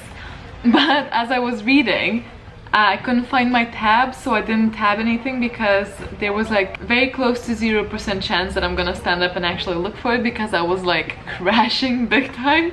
So that I even read anything is an achievement. But so I'm trying to remember the points that I was thinking of bringing up whilst checking in with you. At the moment I'm where Citra is basically escaping that whatever she is, and running away because she was accused of killing Faraday. And on Rowan's side, he was just basically blackmailed to perform well or his friend dies. Well, friend, I say friend, I really don't like that guy, but whatever. Because he accused Goddard of, again, killing Faraday. We also learned that Curie was dating Faraday before, and she was his apprentice at some point as well, which was pretty cool. I like that detail, and I wanted to just bring it up because you know how I was saying that it's gonna be Goddard's daughter, Esme girl.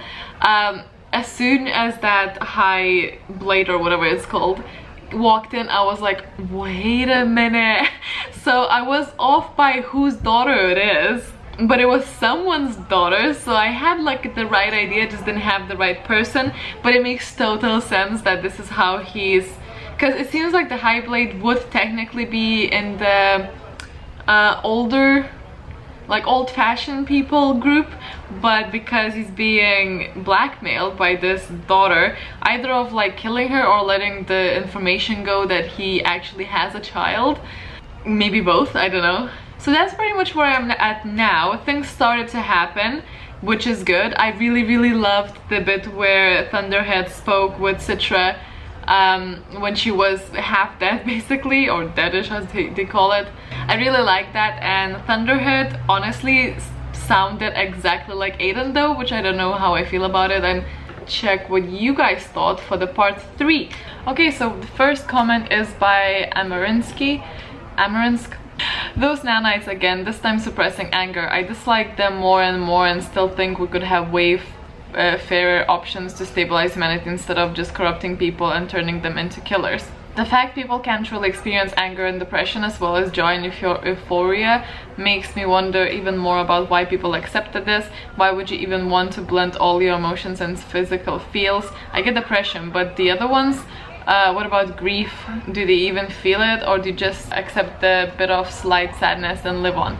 I didn't know that they're suppressing joy and euphoria as well. I thought it was just as for depression, I mean, it's just like making sure that everyone takes their antidepressants even though like before they seek help. I don't think that is such a bad thing, because it is to a huge extent chemical imbalance. So if you know how we take multivitamins, so at that point I feel like it's the same kind of thing but for antidepressants, just to make sure that the balance is alright. That wouldn't however numb any other emotions, it would just make sure that you have the right tools to deal with stuff. So I get your point.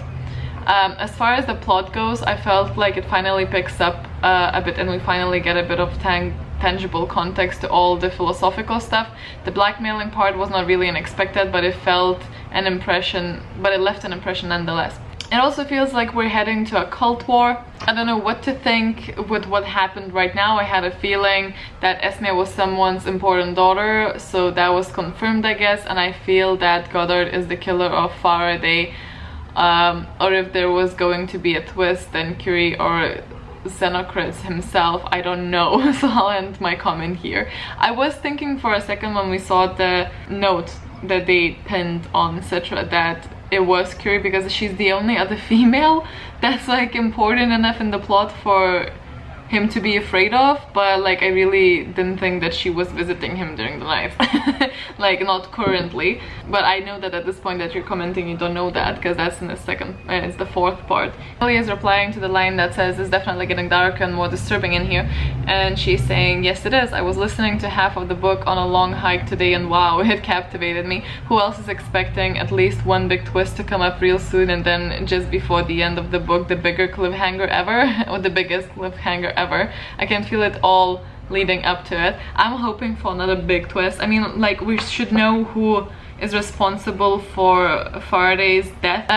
Alessia is saying, I must be missing something, but why in the world Citra and Rowan still need to fight Glean in the Winter Conclave? They were supposed to be released of that, then they stopped being into Apprentices of Faraday. No, exactly, that is my thought. I really don't like that. Like, the only reason now that I'm thinking is because the main blade is being blackmailed, so whatever Goddard wants basically goes. So I'm assuming that Goddard requested it just because, you know, shits and giggles and he likes to torture people. Jordan Taylor is saying, the beginning of this section took me quite a while to get through, felt kind of boring, but I really am enjoying the glimpses of the apprentice's journal entries. We are angels of death, it is only fitting that we swoop in from the heaven, sighed Goddard. I really dislike Goddard and his feelings of superiority, but I feel conflicted because I enjoy having such an extreme character in the midst. Unsure who in their right mind would want to massacre people every day. I feel like Goddard would be the most obvious choice in guessing who murdered Faraday, so I am trying to think outside the box, but I really have no clue. It was also refreshing to see that not everyone is portraying as loving life. Hopefully I will breeze through this next section ready to see how the Rowan versus Citra situation blows over. The fact that Rowan like snapped her neck, I really doubt that she's gonna take the bait. Like, I'm hoping she won't, because that is so predictable. That being said, if someone did kill me, I probably would find it hard to get over. Okay, then we have Bunny. This book is so good, so unique, I'm really enjoying it. To be painless is to be gainless, hehe.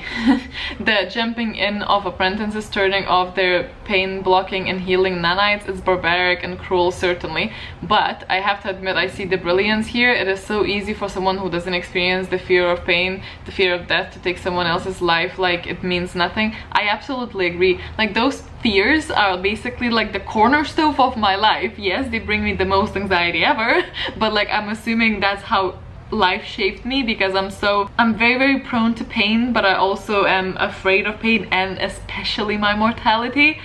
So I cannot imagine having a life that you're just not afraid of that, because, you know, the whole like carpe diem is because like it might be your last diem. You know, and if you know that it's not, that is just such a weird, like, I can assume people would just be like, whatever. I actually think all Scythes should experience that fear, that pain, to better understand death, because no one is afraid of it in this world. Certainly when they see a Scythe, there's fear, but it's almost removed, as scary monster people tell stories about. Take these kids think they're immortal belief and multiply it by 100, because everyone thinks they are. I don't like agreeing with Goddard, I'm grumpy about it. I'm wondering if Scythe Curie has had something to do with a tonist. The use of the word stagnant makes me think something in her life as a Scythe. She either became friends with a tonist or studied their beliefs and took some of it for herself. The Thunderhead suggested ideas when you're searching for a gift for someone reminds me of Clippy from the Microsoft Windows. It's making me laugh every time I think about it. Then she added like some photos. It looks like you're bashing furiously on your keyboard. Do you want me to enable caps lock? Yes, or die in a fire, Mr. Clippy. It looks like you're about to use Comic Sans. Stop is the only option. That being said, I am so interested in more information about the Thunderhead, especially since the next book in the series is called The Thunderhead.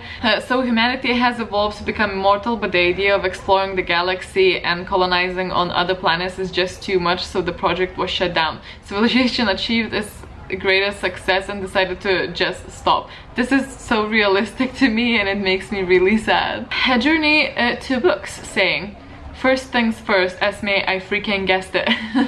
Okay, chapter 22. It was strange to me to find out that out of everything in this world, fire was its weakness. This world where they literally controlled the weather, but fire was something no one could really control. Aang mastered it.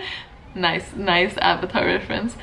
I wonder if it's because fire, out of all things, truly erases everything. It burns everything to where there's no more DNA to be retrieved. As for Scythe Curie and the Tonist monastery shared the word stagnant, I agree with Bunny. Curie has to have some connection with the Tonist.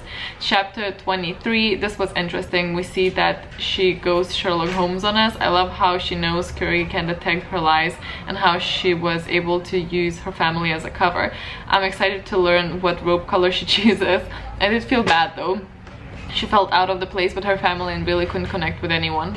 25. I love how here Rowan is trying to save as many as possible. In the end though, Goddard really knows how to manipulate people into feeling what he wants them to. 28. Page 199. Volta, submitting yourself to her blade because of raging hormones is just plain stupid.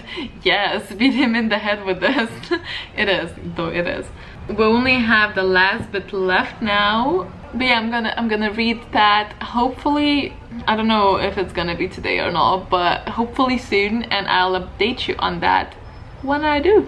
Well, hello. It's actually like a long time no see, and as I said, a while, but it doesn't matter to you.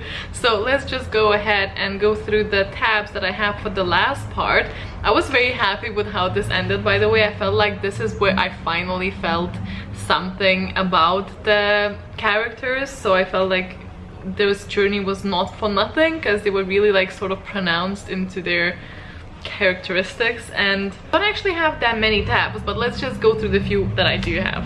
One thing that started annoying me were the terms deadish and lethalish, and because this is where that came up with lethalish. I'm like, this is so unnecessary, and it's such a like awkward phrase that always takes me out of the book as well. And then Citra meets Faraday, and this was again like, I don't know what is with this guy. Maybe we were not like given any clues or anything that he is gonna be the guy that she was sent to, and like that Thunderhead said the name of, that's his real name, like biological name. I just didn't see it again. So I don't know if this is like good plot twist writing, or if it's just because we didn't really have any clues to like figure that out by ourselves, but I like that. It was a really nice twist. But I do find it like weird that he did not know anything about what is happening and what is going on. I understand that like communications are limited, but surely with all that technology and everything, like you would find a way, or you would like to check in, especially if your purpose was like, or like plan was to release them and to go into retirement. I like that.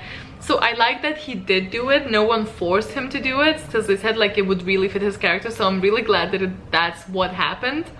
And it's even better because he avoided actually like gleaning himself and he just went into retirement. I hope that all of the sides do that. Then we have this extremely troublesome scene where Volta comes out. So you know when Rowan and all of the other guys went into the Tonist church, is what I'm gonna refer it to, or building, and then Volta comes out, and this is where Rowan was supposed to like kill his first, well, glean his first person by proxy. And Volta comes out and says, I gleaned them all, and it was saying that they were kids. It says, what are we, Rowan? What the hell are we? It can't be what we're supposed to be. And then he says, it's over. Took a deep breath, shuddering breath, and became very, very calm. It's over, and I'm glad. And then he realizes that all of this blood that he's covered in is like still gushing, and that's because he has cut himself. And he tells him his real name and then dies. That is a scene that actually did like make me feel things. That is really nice writing, I thought. I was sad to see him go because I liked his character, but I understand that it's probably very crucial for Rowan's character development. This is definitely a trigger warning, and I hope they started putting these trigger warnings at the beginning of the book somewhere, because I feel like that should definitely be a thing. It's a thing in the movies, well, sometimes, hopefully, and it should, I feel, be a thing here as well, because that could be very, very, very triggering for some people. But that being said, that obviously it is disturbing, I absolutely love this chapter. This is what I'm looking for. Like, this shizzle is what I'm looking for, you know, real consequences, real thought-provoking stuff. I love when we are shaken by the author being like, look what's happened.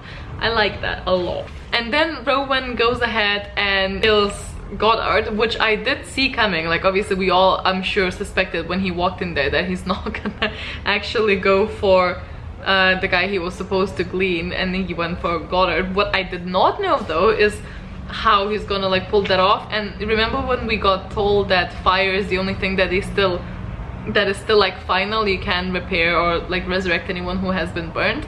And this was so well played, and kudos to the author, because this was brilliantly done. And then he sets everything on fire, and then like he takes authority and makes sure that everyone believes that he's a Scythe. They just leave that building be with all of glittery cape people in there, so he burns them all. And I personally really like how Rowan just snapped. Bit was where he completely gave up on having any type of normal life ever again, and just completely dedicated himself to the purpose of this, you know. He doesn't want it, therefore he's a good Scythe, and he's just a little bit of an extreme side of purging from like Scythes who are abusing their power. Love this so much. I thought that it was such a great character addition. It's just like, this is where Rowan became a character that I love, and he just gave up everything, and he hates it, and he's still doing it, and I loved it so much. What was really sad though is that we have this entry from the journal of Volta where he's talking about living for thousands of years, but like it's so well timed that it exaggerates it and makes it so sad because it's after he killed himself.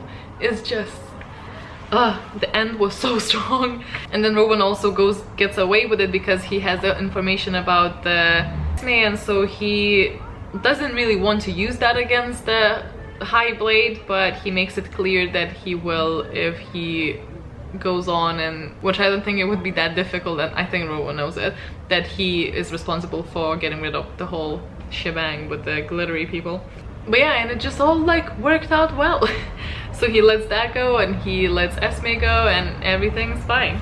And then we have the actual Conclave, and their final task was like no surprise whatsoever. I feel like we all knew that the final task is gonna be to kill someone that you love. Well, not kill. And Rowan does as well, but then Citra is deemed the winner, but they have a whole like smart plan of like granting him immunity by punching him in his face, which I thought was great, and he escapes. And then we have like at the very last bit there's an entry from her journal now, and she's Anastasia, and I wonder if we had one before, or it's just me thinking that. We basically know that there is a guy that goes about killing Scythes that he deems are abusing their power, and people are calling him Scythe Lucifer, even though he's not a Scythe technically. And if ever Scythe Lucifer comes my way, I hope he'll see me as one of the good ones, the way he once did. I really enjoyed how this ended. I don't really know where this is going for, but I really hope to see Rowan more in the next book, because this new Rowan I am living for. All of my previous thoughts stand though. Like, I felt like the character until the last point, like character development or just character involvement sort of lacked a bit, and I didn't feel as invested. But I think that the end of this book was very strong, whilst like 70% to begin with was not so much, but I still really enjoyed it. We're gonna go read your comments now, and then the last bit is gonna be me running this through Copilot to see what it got, and then it's gonna be a wrap-up. So we have this lady here that I continuously mispronounce.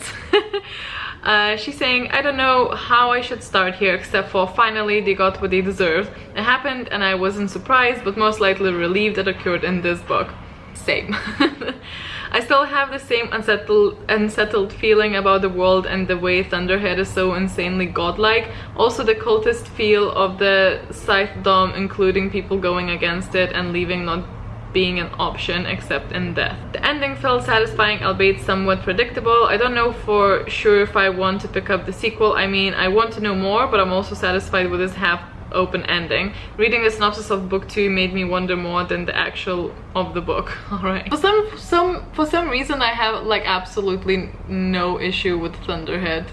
I don't really think that it's godlike. I feel like it's the most reasonable system that should govern people. I don't know, I clearly just don't have a lot of faith in humanity. Jordan Taylor is saying, the gleaning of Rowan did not happen like I expected to. I am definitely captivated enough to continue with the second book. I absolutely loved Rowan when he stood up to Goddard and actually gleaned him. He was one of the characters I thought would consistently prove to be an issue throughout the books. I called that he was gonna be a good guy. He's not entirely good guy, but I knew that he's not gonna like actually go to their side.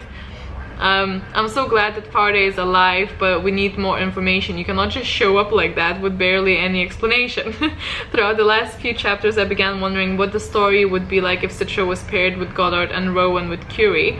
I wondered if it would be much different. I also think that Citra might have joined Goddard, I don't know.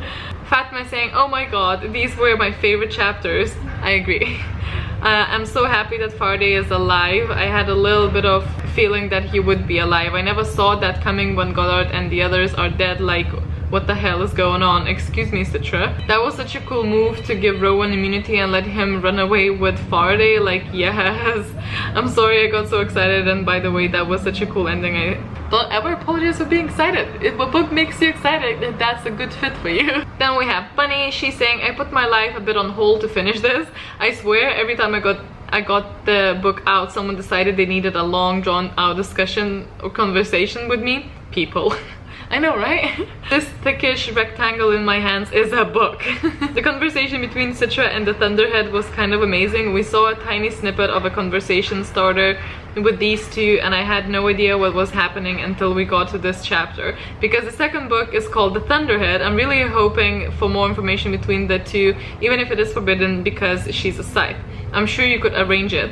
Yes! Oh my god, that would be perfect if that's how they're gonna communicate. No one may be gleaned who wishes to be gleaned. Well, that's some crap. This reminds me of the laws in place where people can be charged for trying to commit suicide. Faraday Curie forever. Walter gleaning himself after having to kill the children. The scene was especially painful. I think this was the moment something in Rowan broke and he realized he didn't have anything to lose. I had suspected Rowan might kill Goddard. I kind of thought he would do it at a conclave, whether he or Citra ended up winning. It was extremely satisfying, not gonna lie. Maybe I have a bit of a Goddard in me. I do love a good vengeance skill. I think that's why we read books, so we don't have to actually murder people. This book really exceeded my expectations. I was so intrigued by the plot and it didn't let me down. I'm ready to read the second one immediately. A Journey to Books is saying, first off, I would like to say that I agree with Bunny, Faraday and Curie forever. Chapter 30, I never thought Van der Gans was going to turn out to be Faraday. I thought it was going to be a Tonus. Also, I love that the Thunderhead is smart and self-aware and knows what's going on. I hope she does find more loopholes in the system so she can talk to Citra. Maybe Citra can poison herself so it's easier to recover. Chapter 31, 7 years of hiding their love. Yes. 32, I was very happy that Citra used her knowledge to hide from the other side. So happy Faraday lives. Jacked up that he got the new, but hey, see what happens when you keep secrets. 33, I bet it must be super hard to be off-grid when everything is ran by technology. I'm glad Citra was able to tell him everything. I felt bad that he had to fake his own death only for his students find out it stopped nothing. That is true, that must be a bummer. Although I feel like he wasn't like too unhappy with his retirement. 36, I knew they were going to die, but I thought it wouldn't happen until the next book. I'm glad they did though. I'm also glad Rowan was able to choose the right path. See, I'm also glad that they didn't leave it to the next book, because there's something about like quite predictable things that you would better sort it in the first book. So also I feel like it makes the first book stand on its own, not just like, oh, this is just an intro, you know. I kind of enjoy that when they do it like that. 40, Citra, I knew she would win, but still great. I love her name choice. Smart of her to grant immunity and making it look like an accident. This book is the reason I knew I needed reading in my can't wait to read the Thunderhead. China is saying, I'm so happy that this book was chosen for the book in the jar. It has easily become one of my favorite books of the year and I can't wait to read the second one. I'll possibly read it soon after this. I just need to go out and buy it. I pretty much have the same thoughts everybody else in this group had when reading the last section of the book. I was extremely happy that Rowan gleaned Goddard and wasn't corrupted by him. I was extremely happy to see that Faraday was alive this entire time because I really couldn't handle him being dead. He is my favorite character of this entire book after all. Citra and Scythe Curie grew on me. In the beginning I thought that Rowan overshadowed Citra and thought that Rowan would win the Conclave, but I think Citra learned a lot from Scythe Curie and really grew as a character. I love her explanation for choosing her namesite Anastasia. It was so perfect and satisfying. Even though Rowan didn't win the Conclave, he was still granted immunity by Citra, which I was so happy about.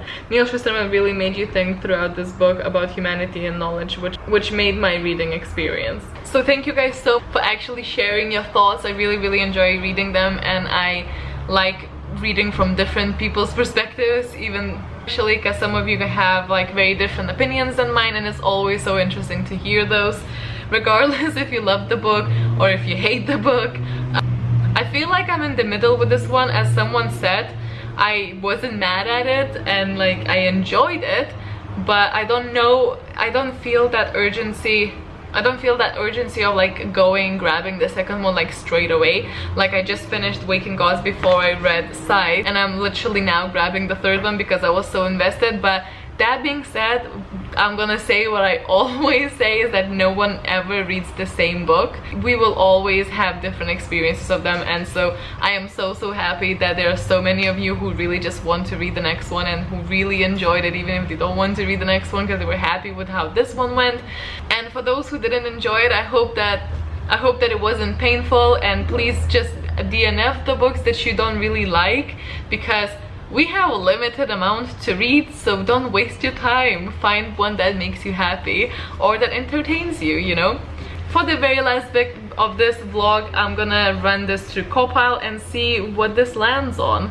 For the characters, I think Rowan was more interesting to me because he just like, made this decision that's gonna completely change his life like forever. And I did actually enjoy the Goddard's part in this whole book, and all of the Scythe people like mentors were actually fairly interesting, but I wouldn't say that those were like, ooh, characters that I love and want merch for, you know, that type of thing. So I think a 6.5 sounds about right. Atmosphere. For atmosphere, I'm gonna say that actually it was pretty well done, because especially in Goddard's like parties and that like mansion, I could see everything. Like I could see it clearly. Even when like Citra was on the run, I could see it. I just really enjoyed it. So I think that atmosphere was quite good. So I'm gonna give it an 8.5 as well. For the writing style, this is where it gets tricky, because I know this person is capable of writing really awesome chapters because of the little snippets that we have from the journals, because they read so differently, but I feel like the rest of the writing and the rest of the book was really catered for YA audience, which sometimes like people feel like dumb the audience a bit down than they really are, so that kind of sucks. I think I'm gonna give it a 6 because it really didn't blow my mind, but I can't rate it any lower because of how much I enjoyed the... Actually, I'm gonna give it 6.5. There's a lot of 5s going on here, just because like plot twist as well. So yeah, for the plot, I really can't rate this low because it actually gave me a few plot twists that I was not expecting, and that is so rare for me that I really just can't rate this low. And I really liked how it all turned out, so I'm gonna give it a 9 actually, because I also think that it was a plot-driven book. For the intrigue, it was really like, it was strong at the beginning and it was strong at the end. Like most of you guys also noticed that the middle was a bit like so I think 7, but it wasn't hard to like keep reading, so that's gonna be a 7 for me. For the logic, I can't let... There were a lot of things that I felt are not logical. I just sort of accepted it because this is the type of book that you should just accept it, but the fact that they glean with painful methods, the fact that there's just, it was so messy. It's so, I'm sorry, I can't, like, I mean, some things were answered and some things were just because they say so, and I think that's what really hindered my enjoyment of the book, because even the motivations of the characters, which something that really drives characters, and if you like them or not, is having clear motivations of what they are and why they do things, and them protecting each other, like, as again you pointed out, is just like, it doesn't make total sense. Like, I interpreted it in a way to like stop thinking about it, but it doesn't totally make sense, so I only can give it like a 4 for logic, because it not like everything was like what the hell, but a 4 I think is even quite generous. Like, logic was really like something that bugged me here. And for the enjoyment, I think it's gonna be a 7, because even with everything that was kind of not fitting in my brain about this book, I still enjoyed it. And so that's 48.5 when put together, and when divided by 7 it's 6.9, which is 3 stars at just at the verge of 4, because anything 7 and above is 4 stars. And I think that's so accurate. I honestly love my system for rating books so much still. It's one of the best things that I created for myself. 3 stars, ta-da! And that officially wraps it up. I am really glad that this won though, because I wanted to experience this and I really by no means regret it. If you haven't seen on Instagram, the next couple of months, well, so June and July is gonna be actually for a comic book instead, because we're taking a tiny break, but we're not actually taking a break, we're just trying a comic book, so it's like a bit more chill and maybe innovative for some of you if you haven't tried one before. I'll post a video when you guys are all voted and decided on which one, but yeah, so I'm really excited about that one, and it's business as usual afterwards. Let me know what you thought about my thoughts. It's basically this part. Chat to me down in the comments. Thank you so much for participating or watching this. If you're watching this, you are still participating. Hope you have a wonderful day. I can't wait till the next one. Stay awesome, stay kind, and I'll see you next time. Bye!